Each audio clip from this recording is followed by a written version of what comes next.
शिंदेंच्या शिवसेनेचे नेते आनंदराव अडसूळ यांनी भाजपला आता पुन्हा एकदा इशारा दिलेला आहे। राज्यपाल पद द्या अन्यथा नवनीत राणांच्या जात प्रमाणपत्राच्या विरोधामध्ये पुन्हा एकदा सुप्रीम कोर्टामध्ये जाऊ असं आनंदराव अडसूळ म्हणतात। अमित शहा आणि देवेंद्र फडणवीस या दोघांनीही राज्यपाल पदाचं आश्वासन दिलं होतं।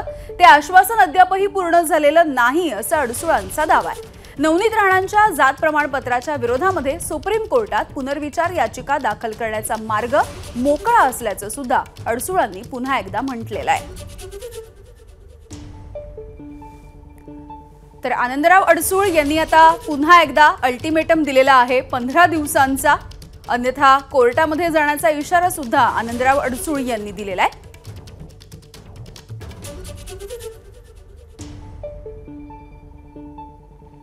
तर जी सोय आहे क्रिएटिव्ह ॲप्लिकेशन करणं सुप्रीम कोर्टामध्ये ते मी करणार आहे।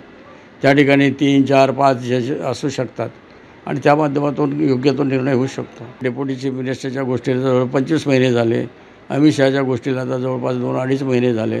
परवाही मी बोललो त्यावेळी अजूनही आम्ही करणार आहोत म्हणून सांगतायत, पण प्रत्येक गोष्टीला एक मर्यादा आहे।